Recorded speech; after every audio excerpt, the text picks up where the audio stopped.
everybody, and welcome back to the Fab Fatties. We are super excited that we are wrapping up our Spotlight series with our fave street kid, Alyssa. I'm pretty excited today because I'm rocking my Alyssa vibes because I have sneakers on, which I know that you can't see, but I can see, and I feel so cool. I feel like you. So enough about me. Just kidding. So today we're talking all about Alyssa and Rebecca. Mm-hmm. I just need to let you know that my rapid fire questions are pretty great. I don't want you to be intimidated. I am a little bit, but honestly, I don't even care how great they are because I am just all about how quickly Alyssa responds. I know, because she has been putting us to the fire about how quickly we responded, so I'm expecting. That's what I'm going for. They're called rapid fire. I also want everybody to know the other day that in my Happy Color app, no, this is not sponsored, but hit your girl up. Oh, I love it. Because Rebecca and I both play on the Happy Color app. It's a coloring It's app. literally coloring on your phone. Yeah. In the Happy Color app, there was a very large duck. And I colored it specifically for Alyssa, and I sent it to her. Oh, that was the image you sent me? I thought it was just like one you found online. Oh, no, I colored that baby for you. Oh, my God, I love it. You're welcome. It was a giant One duck. horse-sized duck. Actually, no, it's the large, I don't know where it came from. It was definitely bigger than a horse, but it was definitely bigger than a horse, but it was just for you, baby boo. Okay. Oh, thanks. First question. Would you rather have the ability to talk to animals, but they only gossip about you, or or have the power to make inanimate objects come to life and talk to you, but they only speak in riddles? Oh, forget the riddles. We're going animals. I knew you were going to say that. They can gossip about me all day. listen, I already know my cat's a biatch and talking about me, so like, let's just hear it. Yeah, I just imagine her being like, no, fuck the riddles. No, absolutely not. Absolutely hard no on the riddles. Yeah, I don't need that kind of life. No. What is a hidden or not well-known talent of yours? Talent? Mm-hmm. Oh, gosh. I tap dance. Oh. Tippity tap tap tap. Yeah, Tippity tap tap I feel like that's a tap. little well known, but I think that's Should cute. we get that on a TikTok sometime? absolutely Yes, not. 100%. We're doing it. Alyssa, would you rather have to loudly sing the chorus of Let It Go every time you enter a room, or have to do a cartwheel every time you exit? Let it go. Let it go. I can't do a freaking cartwell. What would that even be like? I used to, Every but I time. feel like my poor wrists. So like, I thought about it. I truly thought about it. And I was, but every time you leave a room and every time you enter, though. So you either have to sing every single time. Let it go. That's what I was waiting for. I was trying to goad it out of her. It worked.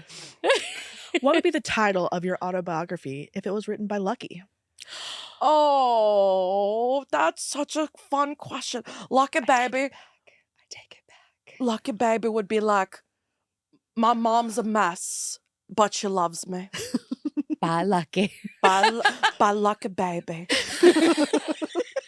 You guys didn't know that is Featured his gizzard.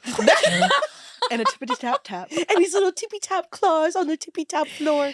I hate Just that one more everyone time. just saw my dog voice though. That but is, I that love, is that's Alyssa's Lucky. dog voice. That's Lucky. I love my Lucky baby. I love him so much. And Oh, he loved you and he'd write you a whole autobiography. I know. I wish he was here right now. Okay. Would you rather, I promise I have other questions than would you rather, but this is my last one. Would you rather have to communicate only through charades for a week, or have the ability to speak all foreign languages, but only be able to say phrases from old 90s sitcoms? Oh my God, different languages. But even though only- I think both of them I would totally do, but I would only speak in sitcom phrases for sure. 100%. I think it's so cool to speak all different languages. Yeah, but like imagine that you were traveling during that week. Girl, well, it's- actually that's like infinitely. The charades are only for a week. This is like infinitely, right? So like imagine you're going to like you're traveling. I feel like you explained this badly. And now you're trying to give me your answer. No, I'm not. I wrote the question. Okay, go So I'm ahead saying, one more like, time. But imagine So charades for 1 week to communicate. charades for 1 week, or this is just indefinitely, have the ability to speak all foreign languages, but only be able to say phrases from old 90s sitcoms. Okay, well then obviously you go with the week and do charades. But if they were both a week, I would for sure do all the languages and sitcoms. But you're saying Period. then, so you would go to like a foreign country and only be able to say like cowabunga, dude? Yeah, Listen, there's a lot of 90s phrases. I feel like you could get pretty far I know. from sitcoms. I think I would pick that one personally. I think that you're going to wind up in a dark alley somewhere. I I mean, I think that's regardless. I know, quite frankly, if you come at me with charades, get away. Go down that I alley. have communicated in charades in Italy before with my family. It's a long, long story, but we got locked out of our hotel in Ovindoli. And my cousins up there like only speak Italian, but my sisters had left with the Wi-Fi. So like I'm trying to use my phone, but there's no Wi-Fi to translate. It was a whole thing. So I'm literally doing charades to try and like explain to them that we're locked out of the hotel. Imagine in that moment she could only yell pivot, but in Italian. Like, Pivote. Okay, what is your favorite date-ish thing to do with Billy? Favorite? Mm-hmm. My favorite date-ish thing that Billy and I have ever done is he had like a pickup truck. One of his friends had a pickup truck. So we spent the day at the aquarium and then we went to Land's End on Long Island in Sayville, which is really where the land ends. It's like the bay. And we sat there and watched the sunset and ate sushi. And that was like goals. That was just amazing. We like laid in the pickup truck with like blankets and pillows, watched the sunset, ate a bunch of sushi and just chilled. I love that. Yeah, it was That's really cute. Yeah. Basically anything that involves sushi, I'm in. Yeah. I'm in. Okay. If you could have dinner with any fictional character, who would it be and why? Fictional character. Fictional. This one's gonna take me a minute. I can't. Okay. 5 seconds. Fictional character. Going on a date with Copyright. Just kidding. I don't know. Okay, I think there's so many, but I think 10, one that people would actually 9, know 8. is Bridgerton season 1. What's his face? Roger Jean. Oh my God. What? I don't know the rest of his name, but it doesn't Basically matter. The Prince guy. Whatever. Yeah. It does not matter. Yeah. Just absolutely. Him. Yes. What was your question? What was she going to do with this person? You're going to have dinner. If you could have dinner with Yeah, any he's gonna fictional have dinner, character, all right. who would it be and why? Yeah, he's gonna have dinner, all right, because we all know why you're gonna go hang out with him. Okay. Yeah. He can. Sorry, Billy. He can have dinner. Yeah. Would you rather have permanently hot cheeks or a perpetually itchy back? Hot cheeks. I feel like I live with that now. Rosacea, baby. You're like, I was born for this. Okay. But the itchy back is the worst, I think. When you have an itch on your back and Yeah. you can't scratch it, that's you rub it up against the doorway and You become like a bear. Yeah. You will rub against anything just to get it to go away. yeah. No, I couldn't live like that. Okay. Top 3 favorite songs right now.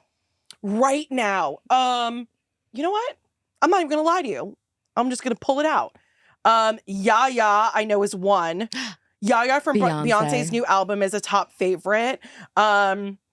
Let's see, So Long London from Taylor Swift's new album that literally came out today. I'm obsessed with. How is that already your favorite? Because it's so good. Okay. And Hans Williams' No Wonder from his new track. Okay. So there you go, top 3. Hey friends, do you want to contribute your stories, questions, or topic ideas to the pod? You can now submit written, audio, or video content to us for consideration in a future episode. You can find the link in our show notes as well as in the bio of our Instagram page. Hope to hear from you soon. What's the most bizarre dream you've ever had? You're not ready for this. I am now. Lay it on us, baby. So I'm going to preface this by saying, when you start doing trauma work in trauma therapy, they literally warn you of like some symptoms that can come up. And one of it is just weird dreams. And she said, Alyssa, don't try and make sense of your dreams. She's like, if you notice like a theme throughout all of them, we can like talk about themes, but like they're going to get crazy. And I literally was like, yeah, sure, whatever. Like I didn't really, until the first weird dream I had. And this one stands out to me because I literally woke up and said, am I okay? Try and follow me here. We were in a submarine under the ocean. So you'd like look to the side and you'd see like windows and like sea animals, like fish and octopus and sharkins and, whatever, just swimming outside the window. That's Mr. Sharkinson to you. But you were actually on land inside of the submarine. And I was caught in between a war that was happening. So there was one side fighting with the other side, and I was somehow in the middle, trying to be like, Please don't kill me. So all I remember in this dream is being on my stomach and like army crawling like in between. So like I'm trying to go that way and they're fighting this way or something. So I'm like trying to move down the center of this. And I just remember all of this screaming and then looking up and seeing like a shark swim by and being like, okay, I'm almost to the front of the ship. And trying to keep going. And I have no idea how it ended, except I woke up and I was like, I was in a submarine, but on land that was under the water in a war. I don't know what to do with that. So I'm there you in go. the in-between of everything. There you go. Yeah. Oh my God. I'm in the in-between of everything. Oh my God.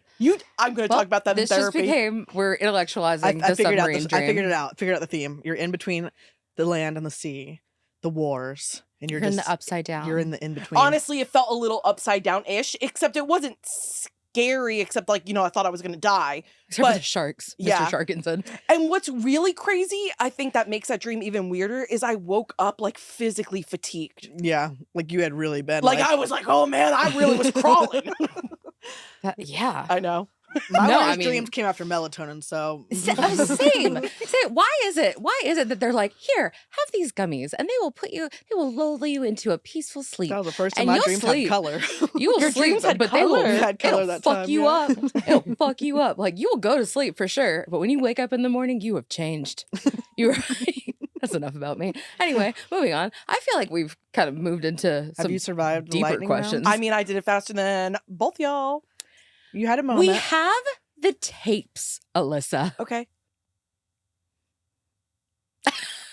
I think she only had feel one. secure. She only had one question that she really had to pause on. But you did Fictional characters You so did big. take an assist from your phone. I would like to point out. You did. Okay, work smarter, not harder. And you also told Allie she asked a question badly when you could not get the duck-sized horse's question right. So, we all share a little blame here, I think. I think we've all had very, constructive criticism. I just see what I see and I have to report it. There is something I want to tell you guys about the way that I've organized my notes today, just because I'm very proud of it Okay. and because I feel like it would tickle you. My rapid fire questions have fire emojis next to them. Perfect. My general questions have an army helmet, like general. I cannot with myself. You I can't. You do love emojis. I do. I really do love emoji. I love emojis. I Okay. do. Okay. And that's why she only texts and emojis to the people that she loves, meaning her boyfriend. They send It's a obscene flood amount of of emojis. emojis I back and text forth. you bitches with emojis Yeah, all the time. not the amount that you send him. Because she knows that we'd roast her all the time. I know, if it's she an did. obscene amount of emojis. I'm like, know how what? are you even saying words? That is the one thing that I will willingly accept your roasts on because I stand by the amount of emojis I Hey. send him. Period. Period. Alyssa, how do you think fat positivity and body acceptance have impacted your life? And what changes do you hope to see as you move forward in this work? Wow. It's changed everything for me. I know I've shared like personally and like with CLT plus, but I never knew there were like fat girl gangs, right? I never knew it was something that people like wanted to own. And yeah, I knew other plus size women growing up and like some other plus size people, but it was all like hush hush. Yeah. So I think coming from being so ashamed and hiding and not living my life to finding people who are actively living in plus size bodies and doing what they want and being joyful, like that changed everything for me. I think that's why I'm so passionate about like representation. Because it really took me like watching to be like, oh, this is possible. Like this isn't Yeah. something that someone is just telling me. Like there are people actively doing that. When I was in recovery, I changed my entire social media. I did. It took months to do like a full clean out, but I slowly started by following like dietitians who believe in health at every size and like supporting the eating disorder work I'm doing. And then I started finding like plus size fashion bloggers, and I just like started going down that rabbit hole. And then anytime someone popped up on my feed I didn't agree with, it was just unfollow. Yeah. It was just unfollow. Like, we're just not even engaging. So I think all of that has reinforced the work that I'm doing and showing me that it's actually possible. I love that. I truly do. You know, I said in my episode, I've been doing this since I was 22. I truly do sometimes forget that it is possible to not be tuned in to this idea that you can live life in any way, no matter what you look like, what your size is, etc. That like you deserve to follow what you want to do and not feel like shame or weight needs to hold you back from any experience. And I just thank you so much for being very honest about like that new experience with you, and really letting me like experience that joy through you as you do have those new experiences. Are all these tears getting you down? Let Adam and Eve lift those spirits up. All you have to do is go to adamandeve.com. Adam and Eve is offering 50% off just about any item to our babes with code TFFPod. Talk about getting it up. But that's not all. When you get one item, they will also send you 3 bonus sexy items and 6 free movies. Again, just for being our Fab supporters, you can enter code TFFPOD at checkout, and you'll get 50% off almost any item plus 10 free gifts. It doesn't matter how much you spend or what you buy, all will be packaged and sent discreetly for free. We love that. I think I feel tears of joy coming on. Don't forget, use our code TFFPod. That's TFFPOD at adamandeve.com, and let Adam and Eve put a smile on your face today. This is recent for you. Very recent. Really recent. And like we're getting to the calendar year, girl, and summer's coming up. Yeah. And summer has a lot of things that for me was like your body's more shown usually. You might have situations where you're in swimsuits or on the beach. Is there anything like summer related that is going to be like a new activity or a new way of experiencing that activity that you want for yourself this summer? I love that question. Yeah, I think there's a lot of things I want for myself in general within the work and things that I'm doing, but there are absolutely still obstacles. And I think that's something that I'm trying to still be transparent about without giving the negative voices space, right? Yeah. But like you heard me at the bananas game, you know, like I took a piece of candy corn, not candy corn, cotton candy. Wow, thank you. Enough. I took a piece of cotton candy. I'm like, this is a fear food for me.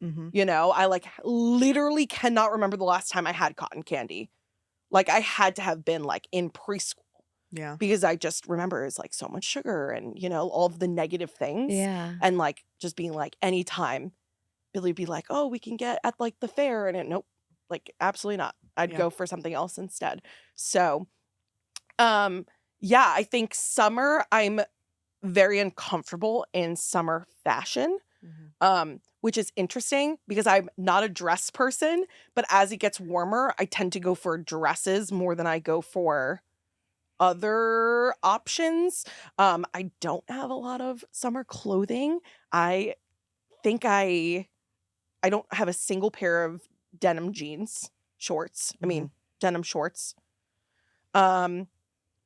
Yeah. So yeah.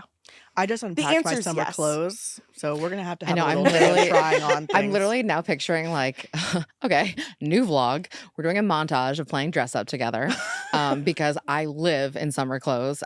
You guys know, we love to free the legs around here. Yeah. Skies out, thighs out is my philosophy. Period. Right? I have all the fun summer clothes. I just can't wait to just throw you in. I will say last summer was the first summer I wore a 2-piece bathing suit, but it was fully covered. So like it was a top and a bottom, but they like met in the middle. Like there was no midsection showing. I wore tankinis for years. You know, and I still sometimes do for comfort. Like, you know, it is. I think there is a mix of like, you know, recognizing that it is a fear and be like, well, what about this do I want to experience? Yeah, you know, and then trying it out, but not yeah, I don't think you have to bare your whole self to get over a fear, right? Like that's Yeah. not how it all gets done. And I Yeah. do think that that is something that sometimes gets misinterpreted in our community, like online especially, is like, oh, you have to do this. You have to wear a bikini in order to come across as the fat, confident Liberated. woman, right? Yeah. And it's not. It's about doing what feels comfortable for you, right? Yeah. And if it feels empowering for you to wear a tankini or a bikini that meets in the middle, put on that bikini that meets in the middle, right? Put on what feels empowering for you. And I've even learned this too, right? Through your experiences and through, like Rebecca said, like we're kind of getting to kind of go through the beginning of this journey all over again, which is kind of fun because you do forget.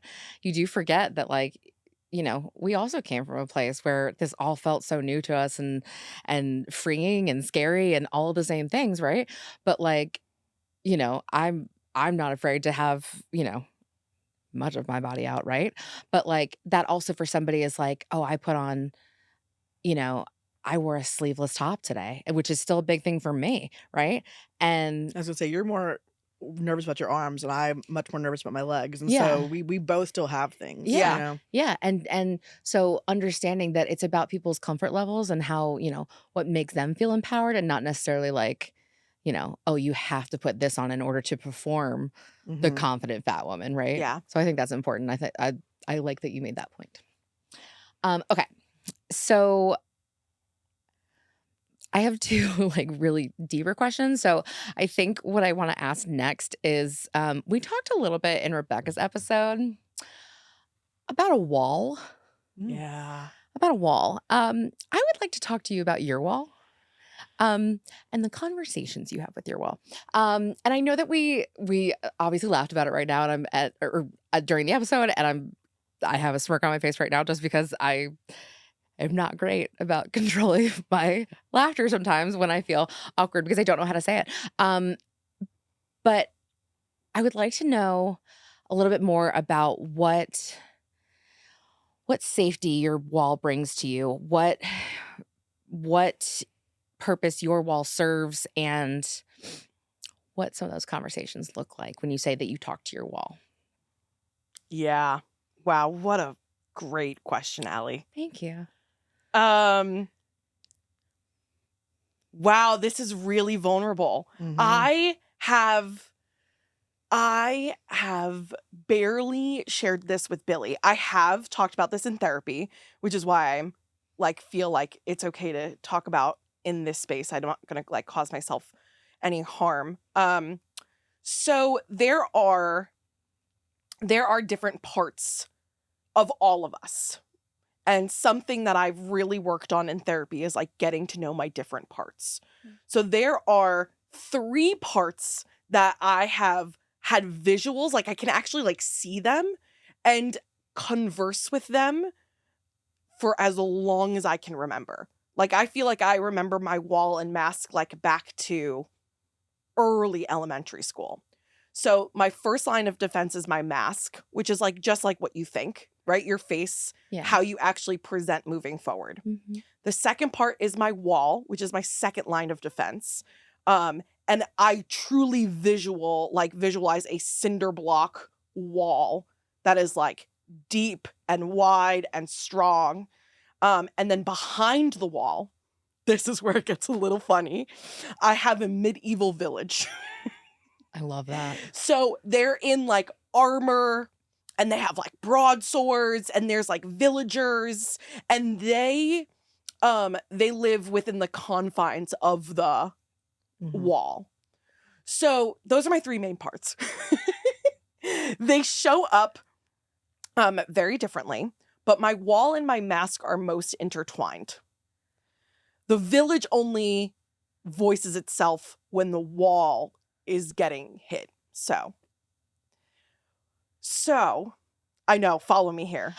Well, you just are a much more visual person than me, so I think I'm it's very I think it's visual. so interesting that that's how you make sense of things. Yeah. Alyssa, have you ever seen A Knight's Tale with Heath Ledger? No. I need you to know that your medieval village, I'm desperately hoping, is very much like A Knight's Tale. Okay, I will have to watch it then. Absolutely. Okay. Going on. So You've seen it, right? It kind of started coming out like in therapy. I'd be able to talk about these like really difficult things without showing its impact. Mm. So there's like a disconnect between like what I'm actually presenting versus what I'm feeling inside.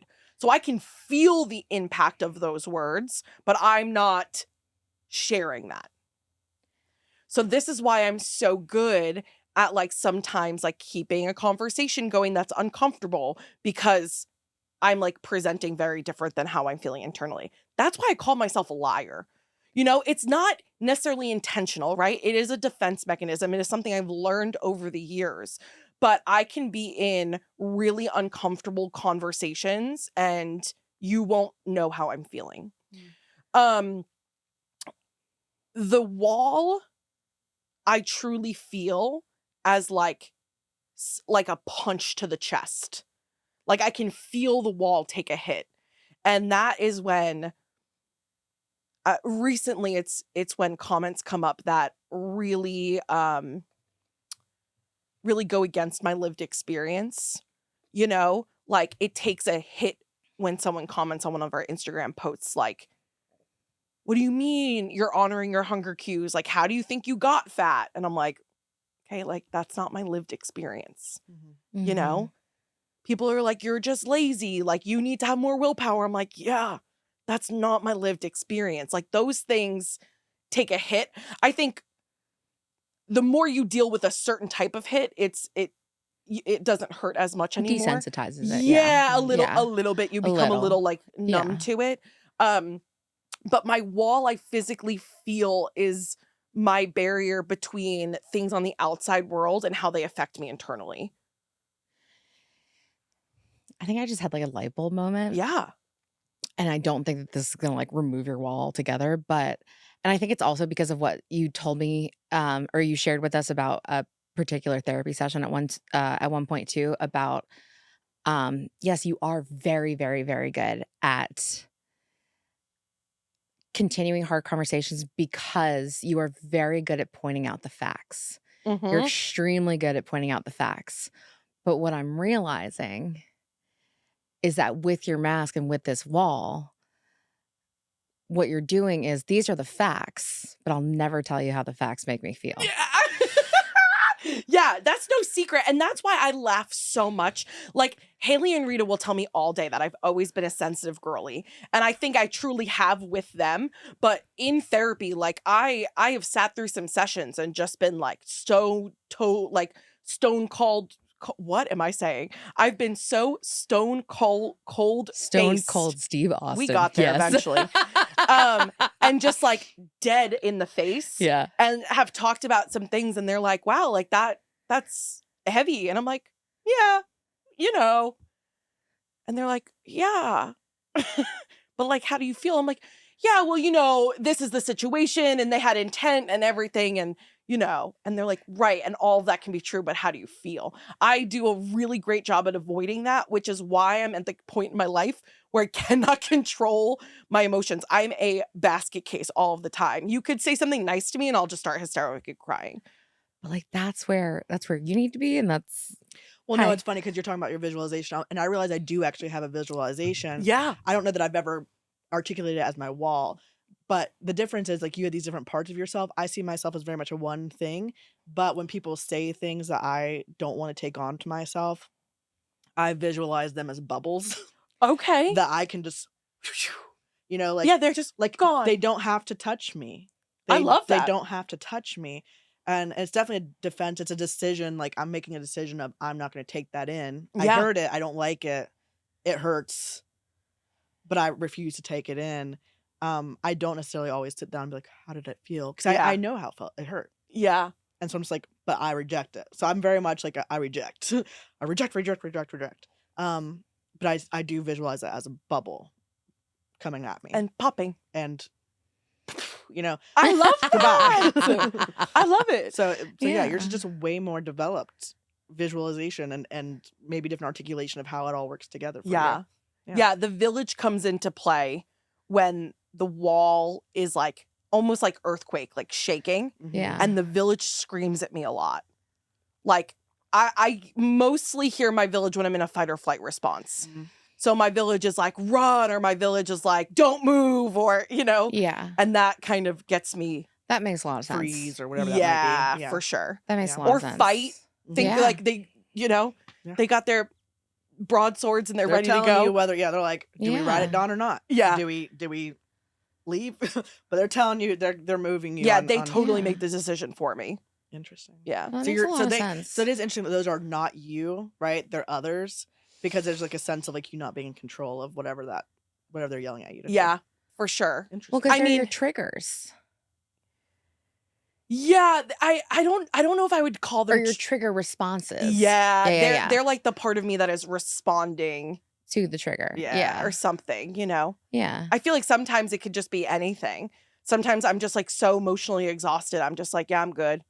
Yeah. Because I just like don't want to engage, right? Because it's never the follow-up question. It's the third follow-up question. It's the fourth follow-up question. I'm like, Well, and it is exhausting. Yeah. It is exhausting to be self-aware when there are a bunch of strangers on the internet who are not self-aware, right? Yeah. Who can only consider their lived experience, Mhm. right?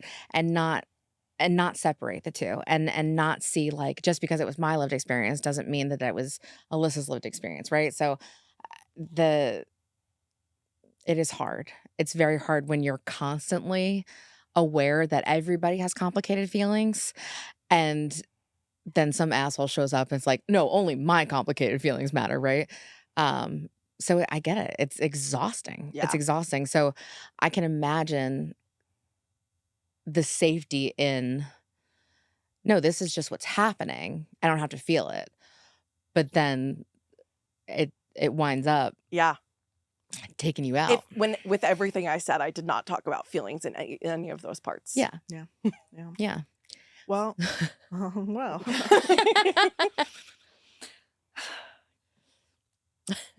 How does I'm that really make you feel? curious about your family, Yeah. because it's obvious that like you have really deep love for your family. You I talked about do. spending time with them, and I have actually multiple questions about you and your family. Interesting. That's very interesting that I had a family But question I too. kind of want to take you to the one that's size related for me, and then Yeah. I have other ones if we end up getting to them. We might not get to all my questions. Yeah.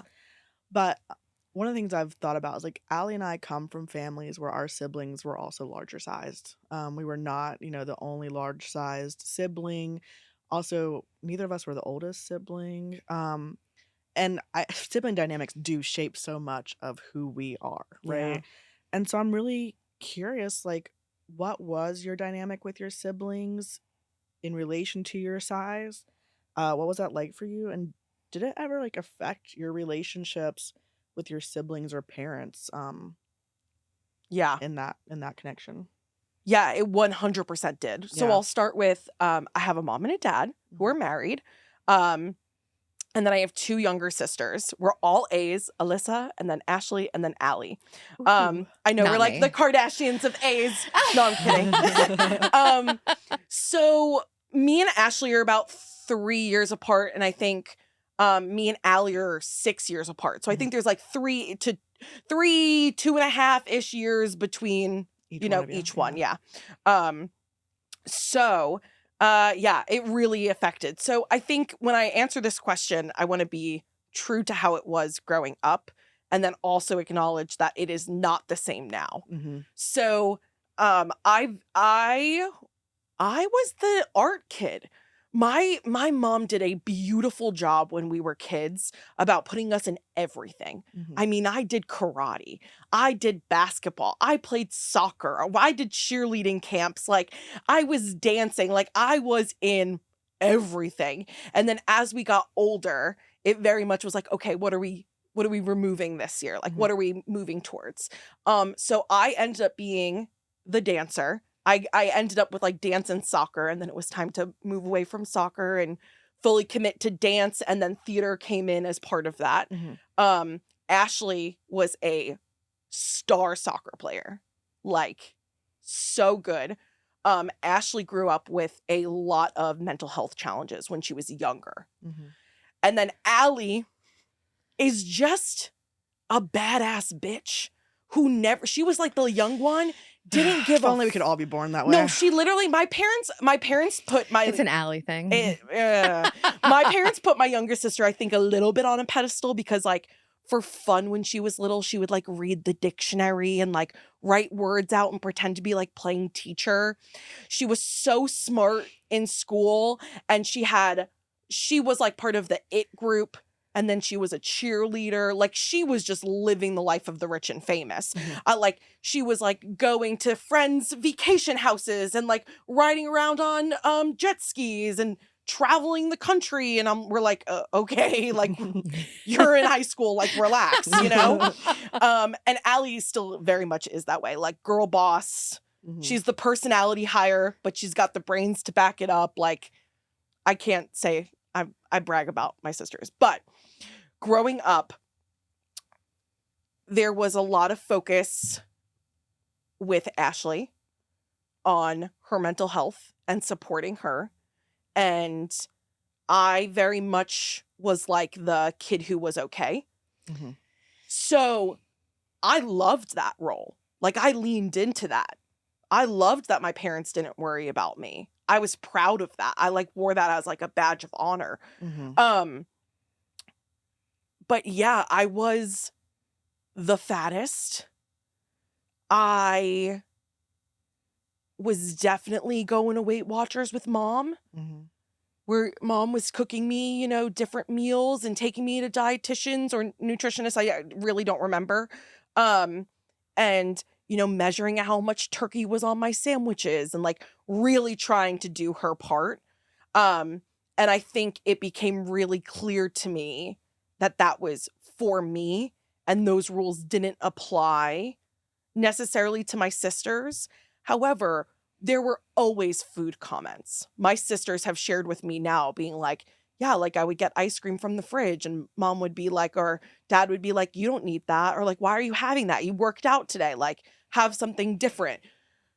The really toxic diet culture beliefs. And those are my parents' beliefs. They grew up believing that. They don't know another way. You know, so I always say I'm not mad at them. They tried their best with the information they had, right? I think the information is the problem. But I felt very isolated in that work. I very often felt like the black sheep of the family who like wasn't good enough and didn't meet expectations. And, you know, Ashley was in a beautiful body and a star athlete. And yeah, she struggled mentally, but like, look at everything else she's doing. And Allie's the popular girl. And I'm like, starting high school with no friends, you know, I'm like, got a new people coming over to the house every year because I just don't have a group of people and like navigating that. And, you know, I very much felt that. I never shared that feeling with my family. So I'm going to say like, they don't know that. I never was like, I feel excluded. Yeah. Or I feel like the black sheep. I just kind of felt like I deserved it. Yeah. Yeah. It reminds me a lot of me just saying like, it just was, you know, it just was my role to be in. It was just mine, you know? Yeah. Did that shape how you were able to relate to your sisters and your parents? Yeah. Yeah. I did not have a great relationship with my sisters until last year. Wow. I think it's been really treacherous. I often feel like I'm a punching bag for people around me. And not in a like I'll take whatever love they can give me way, but in a like I'm a ride or die type of person. So I feel like they know they can be shitty and like I'm still gonna be there. So it was really recently that I put some boundaries up. I don't feel like I'm ride or die. You feel like I'm ride or die? I feel like you used to be. Okay. I feel like I like recently stopped talking to my sisters for a couple months and was like, hey, like, I don't want to communicate if you're going to communicate with me like this. Like I can do something wrong and you can tell me that, but there doesn't need to be name calling or yelling or, you know, just, hey, Alyssa, you did something that upset me. Okay, let's talk about it. Yeah. You know, I just was so tired of, like, I'm so horrible to myself. I Yeah. don't need it from anyone else. Yeah. Like, I promise you, you're not going to say anything more hurtful than what I'm already saying. So Mm. I got the job handled, and I'm going to just need you to be nice to me. And that is very much the boundary that I've set. And I think, we talk about boundary setting and it's uncomfortable and people have to navigate around that. Yeah. I still think my parents are adjusting to the boundaries I have set. But I think my sisters have done a beautiful job. And while it was uncomfortable, I think it has been amazing for our relationship. Like, I now pick up the phone and call them for support, Yeah. which I wasn't doing before. So I Yeah. think growth and progress, all through uncomfortable moments. I kind of want to add on just one more question to Rebecca's question.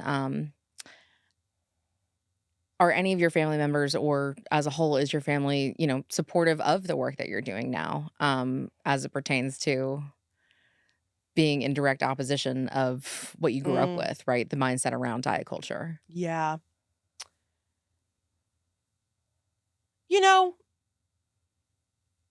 I'm going to answer this not how you think I'm going to answer this. I don't have any assumptions. Okay, it's going to sound a little political, but I don't mean it to be. But, like, their opinion is not, it doesn't matter to me. Ooh, that doesn't Sure. sound great, though. I mean It's it in the okay. sense of, I know what I'm doing for myself is the right thing. Yeah, And for the first time in my life, I don't need anyone else's approval. I love that. So I'm doing it regardless of how anyone else thinks about it. I know I feel better. I know I actually, like, have a functioning brain again. Yeah. I'm not just, like, dazed and confused walking through life. That's so funny. Is it? Yeah, because it's 12:30. That's my lunch alarm. Good. Well, we'll eat lunch after Well, this. I had a little snack before Okay, good. we recorded because I knew it was going over. So, but like I was saying, I think their thoughts, as much as I want the support, and it would be great if they started doing some of the work because I want that for them. Yeah. I don't need it. I know what love I'm that. doing is the right thing.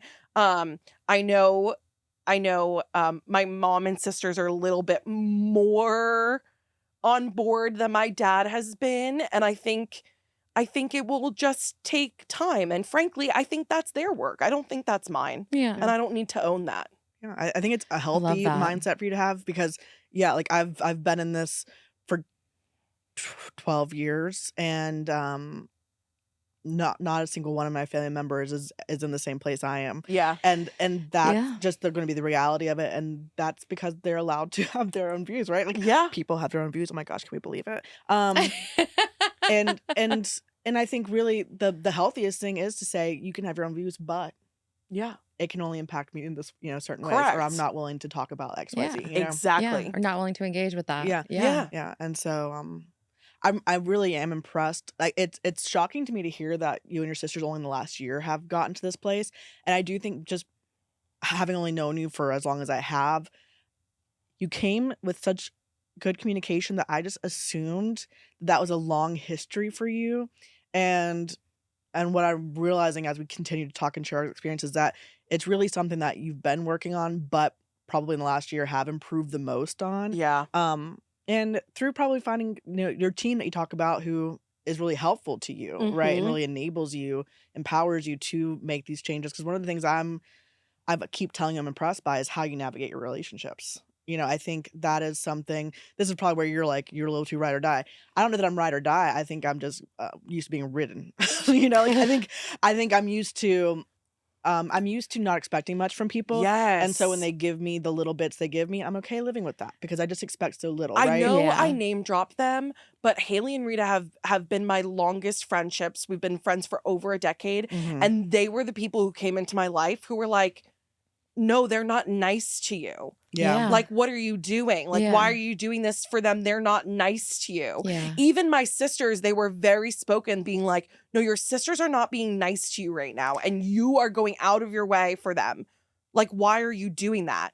You know, and a lot of it was like, I was like, oh, Rita's an only child. She doesn't really understand. Yeah. But like, no, Yeah. I had to get to a point where I was like, you know, I don't deserve to be spoken It was to a like self-worth this. question. Yeah. And Rita voiced it in a way Yeah. that landed Yeah. finally. Yeah. And, you know, I don't even feel like defense is the right word, but on the flip side of that, my sisters and my family didn't see anything wrong with the way they were communicating because I didn't say it was a problem. Yeah. Yeah. Right? Yeah. So like, how do they know how I'm feeling if I'm not sharing it? Yeah. Right. It's never a one-sided thing. It's Yeah. not like So they're like, awful I people 'cause take they ownership communicated. in that too, Yes. right? Like, I allowed people to treat me like that.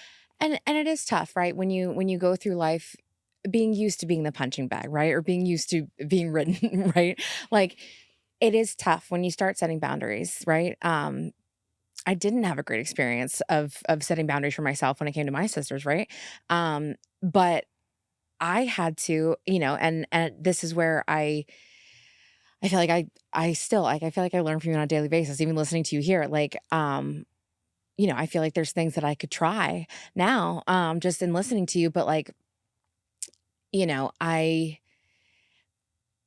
think it's hard when you go through life permitting yourself to be the punching bag and then you say, hey, I'm not going to take any more hits. People do, they don't always react well to that, right? They're like, what do you mean you're not going to take these hits anymore? Like, that didn't land with me, right? Like, oh, take a joke, make one, make me laugh, but I'm not laughing with you. I would love to, right? I would love to laugh with you, but like right now you're laughing at me, right? And so it is hard to make those, to set those boundaries. And I'm like, I'm very much in awe of you, how you did that and how you went about setting those boundaries and sticking to those boundaries and still being able to come out on the other side with better relationships. Yeah. So you did just kind of touch on this again. This is kind of a 3-part question. Oh, I'm going to ask gosh. it. I'm going to ask all 3 at the same time and just let you go. Okay. Right. But you did just share with us again that you didn't really have friends growing up. Mm. What was that like? And in a, obviously not in a, like a, you know, what was that like not having friends, right? But like, you know, was that intentional? Was that, Mm. you know, just because of you didn't let people in or people didn't, whatever, right? What was that like? And is there anything you would have done differently looking back now? And then following all that up with, now what advice would you give to your younger self with what you know now? Okay. Yeah, it was not intentional. I very much didn't know who I was. Mhm. So I think that's really important. I didn't know who I was. There was a point in time where all I knew was I was a dancer and I defined myself with that. But like also I didn't fit in at dance. So like I wasn't really a dancer. You want to know? belong. I just wanted some semi, you know, place to feel like, oh, I belong here. But I think I started 6th grade like most people, you know, like you had people in elementary school that you were friends with, but like my best friend from elementary school, Mike Petroselli, who I still am best friends with, he was a bridesman at my wedding. Love that. I love that. He was going to a different school. So I was starting middle school without my best friend. And I was Okay. like, I hate you. Aw. So very much middle school, I had some friends who like our parents were friends and like we grew up together. And there were people I was friendly with. There were some girls I was having sleepovers with. Like there were people. I sat with people at lunch, but I very much found myself like not knowing where I belonged. Yeah. And I think that really followed me. So I became friends with, you know, Ashley was playing soccer and her teammates would have siblings. So I became friends with them. Yeah. So like I was kind of the kid who was like around, Yeah. you know, just kind of like popping in and trying to like make some connections. And some of them were genuine connections. So, you know, in high school, I think my longest standing friend group was like junior year, senior year into freshman year of college was like the longest. And then that whole group like disintegrated. So, yeah, it was not on purpose. It was just a lost kid. And I will also say, I got bullied relentlessly in so many different ways that I still have not like fully dug into. Everyone gets bullied, yada yada type of thing. But Not Hang everyone on. gets targeted. I was gonna say, yeah, let's not minimize it Yeah, for because a I would get second the here. Yeah. I would get the side comments, but I had one bully. yeah, I was targeted for sure. Yeah. But I will say I became the kid of, well, I'll show you. Like, I became nasty back. Yeah. I became like, oh, you think you could say that to me? And then I would be nasty back, and then I'd go home and cry about it. Mhm. I very much was the bully who was being bullied. So I think at some degree, as I got older, like, I held responsibility for not having relationships because I wasn't trying to make them. I was trying to protect myself. So I don't think it was until senior year where like some people like actually really got to know me, and they were like, oh, like Alyssa's kind of cool. Like Alyssa's all right. Like I ended up going to like a couple more parties and like being, around more. But sorry, You're fine. I kicked Allie. Kick her again. Alyssa's bullying me. Get out. Kick her again. So yeah, I think that's Can you? yeah. Would you go into that just a little bit about the bullying? Yeah. I'm still really struggling to talk about it with my doctors. Yeah. So I want to be really truthful and transparent, and I like really want to give my all, but I don't want to cause myself harm. Absolutely. So I think what I can say is I was very targeted. There were absolutely instances where people pretended to like me. And there were groups of people behind that. There were absolutely times where my locker was vandalized. There were absolutely times where I liked someone and he liked me and then got bullied out of the relationship with me. I think it was very isolating. My experience. Oh, sorry. My experiences were very, very isolating in mainly high school, middle school a little bit. You learn it somewhere, but I think I just really learned that I was unlovable and that I was on my own, and that friends would come and go and I should just enjoy the time I have with them because no one was going to stick around. Oof, that's really harsh, but I get it. yeah. So I think that's what I can say for now. I definitely hope one day I can go into the experience a little bit more like Rebecca did, but it just makes me think about how those kind of experiences when you're young can really make you question your personality. Like, do I have one? And yeah, is it a valid personality? Will people enjoy that part of me, or do I just need to mirror back whatever they're giving me? And then I think about how silly, but you'll just come out with these things that are just like realization suddenly that just stop me in my Yeah. tracks, and I'm like, wow, people missed out on that. Yeah. And also you missed out on being able to do that. yeah.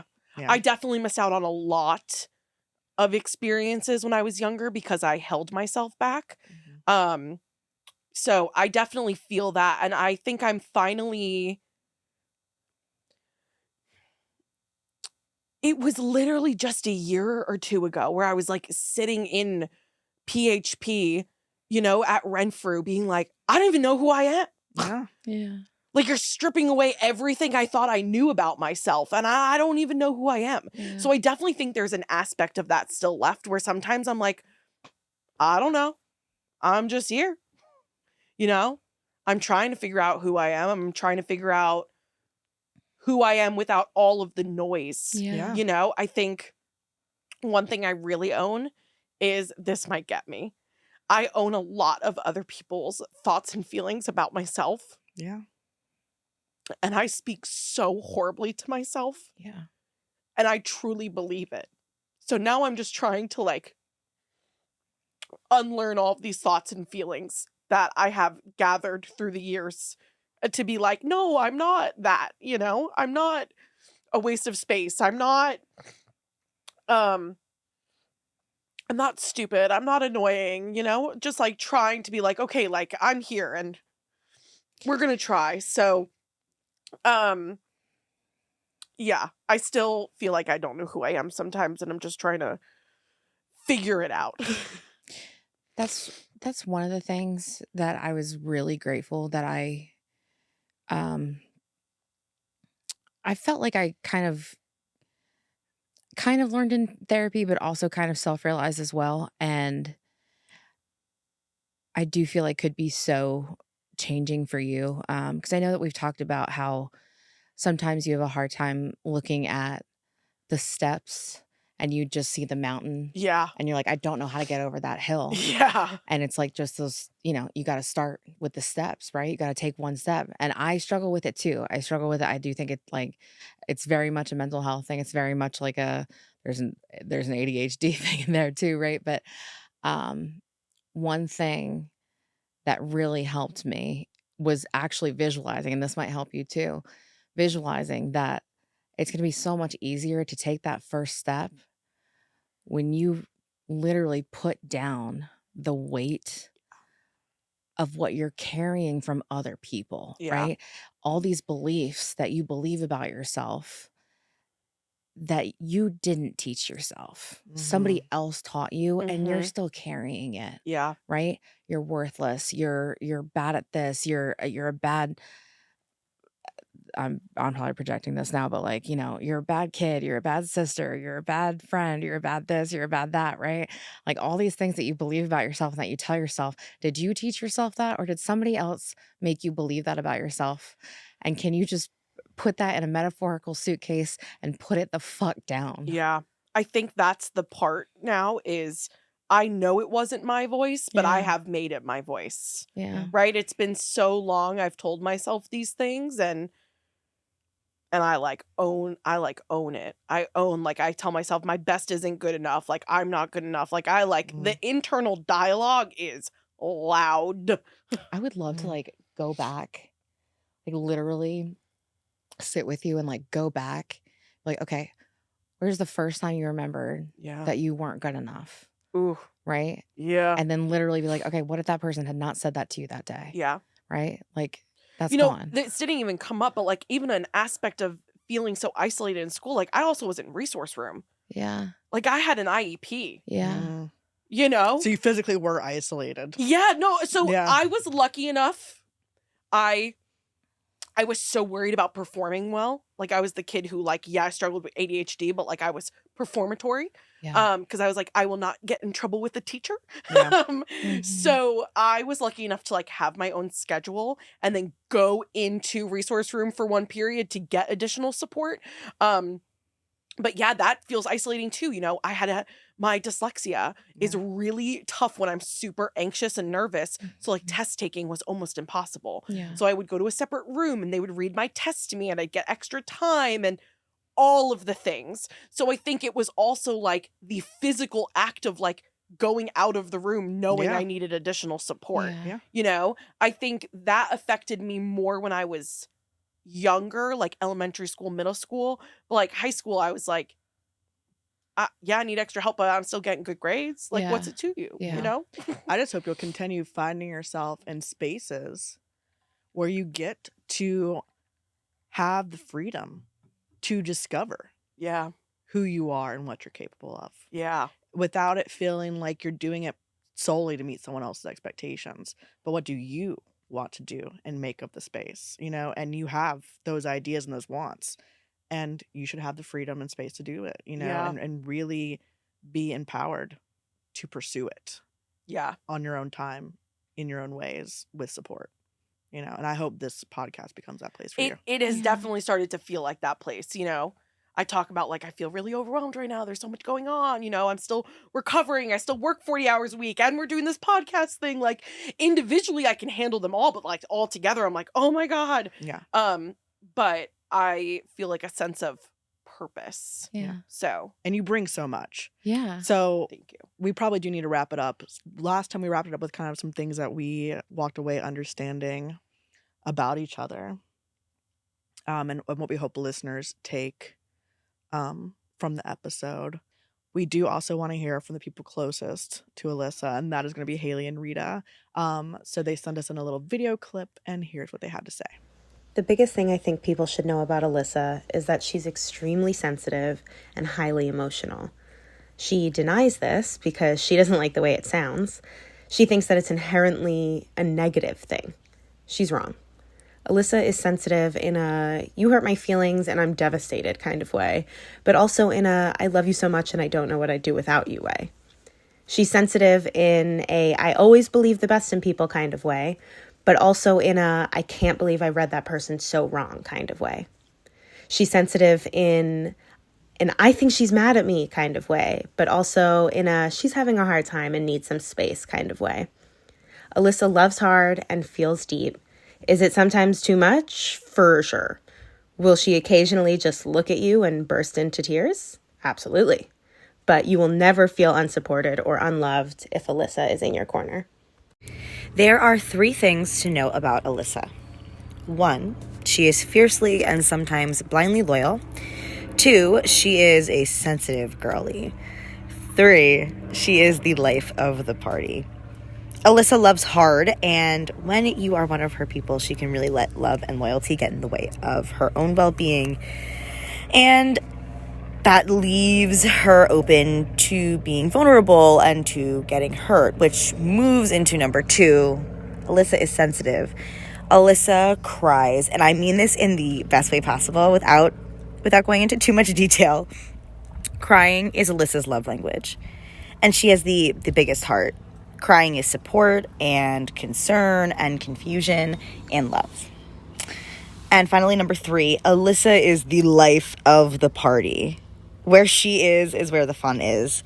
She can make you laugh until you wheeze, or at least until she does. She makes you feel welcomed and safe, and it's easy to be silly with her. It's easy to let go. Alyssa's a great time. I want to hang with Alyssa. And thank you so much to Haley and Rita. Before we get to our wrap-up questions, I am so curious. What would this Alyssa sitting right here say to little Alyssa now? Oh, God, you haven't even started talking. I'm already crying. yeah, I just say to keep going.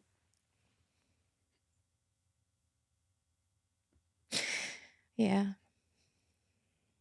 I think there was a really long time I just didn't want to keep going.